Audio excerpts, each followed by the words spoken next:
ಸಂಪೂರ್ಣ ಬೀದರ್ ಜಿಲ್ಲೆ ಬೆಳೆ ಹಾನಿಯಾಗಿದೆ. ರೈತರಿಗೆ ಬೆಳೆ ಪರಿಹಾರ ಕೊಡಬೇಕು ಮತ್ತು ಇನ್ಶೂರೆನ್ಸ್ ಏನದ ಗೊಂದಲ ಇದೆ.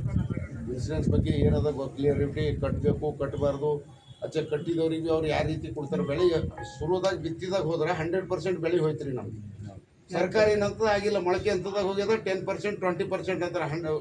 ಮುಗಿಯೋರಿಗೆ ಅಂದ್ರೆ ಶುರು ಬಿತ್ತಾಗ ಹೋಯ್ತು ಅಂದ್ರೆ ಮುಗಿದು ರಾಶಿ ಮಾಡೋದೇ ಇರಲ್ಲ ಅಂದ್ರೆ 100% ನಮ್ಮ ಬೆಳೆ ಹಾನಿಯಾಗಿದೆ. ಅದಕ್ಕೆ ಆ ರೀತಿ ಒಂದು ವ್ಯವಸ್ಥೆ ಆಗಬೇಕು. ಬರಗಾಲದ ಪರಿಸ್ಥಿತಿ ನಿರ್ಮಾಣ ಆಗಿದೆ. ಅದರಲ್ಲಿ ಬೀದರ್ ಜಿಲ್ಲೆ ಒಂದು ವರ್ಷ ಅತಿವೃಷ್ಟಿ, ಇನ್ನೊಂದು ವರ್ಷ ಅನಾವೃಷ್ಟಿ. ಈ ವರ್ಷ ಜೂನಿಂದ ಇಲ್ಲಿವರೆಗೆ ಮಳೆ ಸಂಪೂರ್ಣ 40-50%ಕ್ಕಿಂತ ಒಳಗೆ ಬಂದಿದೆ. ಸಂಪೂರ್ಣ ರೈತರು ಬಿತ್ತಿದಂಥ ಮೊಳಕೆ ಒಣಗ್ತಾ ಇವೆ. ಕೆಲವೊಂದು ರೈತರು ಬಿತ್ತಿದ ಮೊಳಕೆನೇ ಒಡೆದಿಲ್ಲ.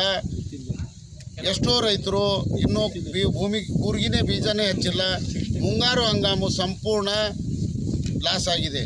ಆದ್ದರಿಂದ ರಾಜ್ಯ ಸರ್ಕಾರ ಕೂಡಲೇ ಮಧ್ಯಸ್ಥಿಕೆ ವಹಿಸಿ, ಕೇಂದ್ರ ಸರ್ಕಾರ ಮಧ್ಯಸ್ಥಿಕೆ ವಹಿಸಿ ಸಂಪೂರ್ಣ ರೈತರ ಸಾಲ ಮನ್ನಾ ಮಾಡಿ ರೈತರು ಆತ್ಮಹತ್ಯೆ ಮಾಡಿಕೊಳ್ಳುವಂಥ ಏನು ಪರಿಸ್ಥಿತಿ ನಿರ್ಮಾಣ ಆಗಿದೆ ಅದನ್ನು ರಕ್ಷಣೆ ಮಾಡ್ತಕ್ಕಂಥದ್ದು, ರೈತರನ್ನು ರಕ್ಷಣೆ ಮಾಡ್ತಕ್ಕಂಥದ್ದು ರಾಜ್ಯ ಸರ್ಕಾರದ ಜವಾಬ್ದಾರಿ ಇದೆ.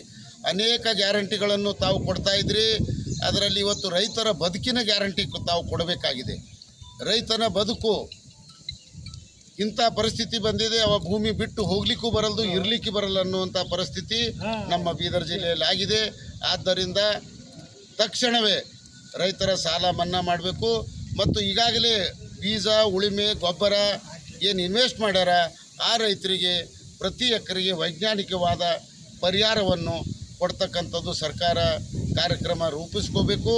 ಮತ್ತು ನಮ್ಮ ಬೀದರ್ ಜಿಲ್ಲೆ ಸಂಪೂರ್ಣ ಬರಗಾಲ ಬರದಂತೆ ತಡೆ ಹಿಡಿಬೇಕಾದರೆ ಇವತ್ತು ರಾಜ್ಯ ಸರ್ಕಾರ ಕೂಡಲೇ ಬಚಾವ್ ಆಯೋಗದ ತೀರ್ಮಾನದಂತೆ ಗೋದಾವರಿ ಬೇಸಿನ ಇನ್ನೂ 20 TMC ನೀರು ನಾವು ನಮ್ಮ ಜಿಲ್ಲೆಗೆ ಬಳಸ್ಕೊಳ್ಳಿಕ್ಕೆ ಅವಕಾಶ ಇದೆ. ಇವತ್ತು ಆ ನೀರು ವೇಸ್ಟ್ ಆಗಿ ಹೋಗ್ತಾ ಇದೆ. ಅದನ್ನು 20 TMC ನೀರು ಬಳಕೆ ಮಾಡಿಕೊಂಡಾಗ ನಮ್ಮ ಜಿಲ್ಲೆಗೆ ಯಾವತ್ತೂ ಬರಗಾಲ ಬರುವುದಿಲ್ಲ. ಆದ್ದರಿಂದ ರಾಜ್ಯ ಸರ್ಕಾರ ಕೂಡಲೇ 1,000 ಕೋಟಿ ರೂಪಾಯಿ ಅನ್ನು ಮೀಸಲಿಟ್ಟು ಈ ಒಂದು ಗೋದಾವರಿ ಬೀಸಿನ 20 TMC ನೀರು ಬಳಕೆ ಮಾಡ್ತಕ್ಕಂಥ ಕಾರ್ಯವನ್ನು ರಾಜ್ಯ ಸರ್ಕಾರ ಮಾಡಬೇಕು. ನಮ್ಮ ಜಿಲ್ಲೆಯ ಉಸ್ತುವಾರಿ ಸಚಿವರು ಇದರಲ್ಲಿ ಮುತುವರ್ಜಿ ವಹಿಸಿ 1,000 ಕೋಟಿ ನಿಗದಿಪಡಿಸಿದ ಬಜೆಟ್ ಇಡ್ತಕ್ಕಂಥದ್ದು ಮಾಡಬೇಕು.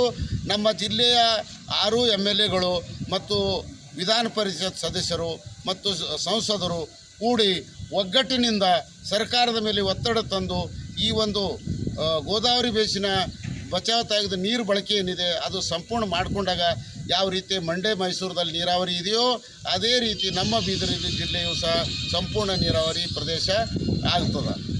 ಯಾಕಂದ್ರೆ ಇದಕ್ಕೆ ನಮ್ಮ ಜಿಲ್ಲೆಯ ರಾಜಕಾರಣಿಗಳ ಒಂದು ಇಚ್ಛಾಶಕ್ತಿ ಇಲ್ಲದ ಕಡಿದು ಇಲ್ಲಿವರೆಗೆ 20 TMC ನೀರು ವೇಸ್ಟಾಗಿ ಹೋಗ್ತಾ ಇದೆ. ಆದ್ದರಿಂದ ಕೂಡಲೇ ಆ ಕಾರ್ಯಕ್ರಮವನ್ನು ಮಾಡಬೇಕು. ಮತ್ತು BSSK ಕಾರ್ಖಾನೆ ಅತ್ಯಂತ ಹಳೆಯ ಕಾರ್ಖಾನೆ ಇದೆ. ಆ ಕಾರ್ಖಾನೆಯನ್ನು ಇದೇ ಹಂಗಾಮಿನಲ್ಲಿ ಯಾವ ಲೀಸ್ ಕೊಡ್ತೀರಿ ಅಥವಾ ಏನು ಮಾಡ್ತೀರಿ ಗೊತ್ತಿಲ್ಲ, ಕಾರ್ಖಾನೆಯನ್ನು ಈ ಹಂಗಾಮಿಗೆ ಚಾಲೂ ಮಾಡಬೇಕು.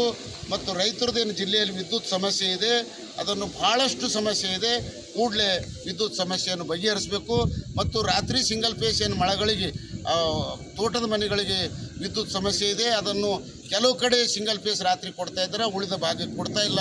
ಕೂಡಲೇ ಜಿಲ್ಲಾಡಳಿತ, ಉಸ್ತುವಾರಿ ಸಚಿವರು, ಸರ್ಕಾರ ಆದೇಶ ಮಾಡಿದೆ ಅದನ್ನು ಚಾಲೂ ಮಾಡಲಿಕ್ಕೆ. ಸಿಂಗಲ್ ಫೇಸ್ ರಾತ್ರಿ ಕೊಟ್ಟಾಗ ಹೊಲದಲ್ಲಿರ್ತಕ್ಕಂಥ ಮನೆ, ಮಠ, ದಾಡಿ, ದನಗಳ ಕರುಗಳಿಗೆ ಅನುಕೂಲ ಆಗ್ತದಂತ ಈ ಮುಖಾಂತರ ಒತ್ತಾಯವನ್ನು ಮಾಡ್ತೀವಿ. ಮತ್ತು ಈ ಒಂದು ಹಿರಿಯ ನಾಗರಿಕರಿಗೆ ಹಳ್ಳಿ ಊರಲ್ಲಿ ಅವ್ರೇನು 65-60 ರೂಪಾಯಿ ಮೇಲಾಗ್ಯದ, ಅವರಿಗೆ ಇವತ್ತು ಈಗ 2-3 ತಿಂಗಳಿಂದ ಹಣ ಬರ್ತಾ ಇಲ್ಲ. ಕೂಡಲೇ ಸರ್ಕಾರ ನಾವು ಪರಿಶೀಲನೆ ಮಾಡಿ ಪ್ರತಿ ಹಳ್ಳಿಗೆ VAಗಳು ಇದ್ದಾರೆ, ಆ VAಗಳಿಗೆ ಕಳಿಸಿ ಯಾರಿಗೆ ದುಡ್ಡು ಬರ್ತಾ ಇಲ್ಲ ಅವ್ರದ್ದು ಏನಾಗಿ ಸಮಸ್ಯೆ ಆಗಿದೆ ಕೂಡಲೇ ವ್ಯವಸ್ಥೆ ಮಾಡಬೇಕು ಅಂತ ನಾವು ಈ ಮುಖಾಂತರ ಜಿಲ್ಲಾಧಿಕಾರಿಗಳಿಗೆ, ಉಸ್ತುವಾರಿ ಸಚಿವರಿಗೆ ಒತ್ತಾಯ ಮಾಡ್ತೀವಿ. ಕರ್ನಾಟಕ ರಾಜ್ಯ ರೈತ ಸಂಘಕ್ಕೆ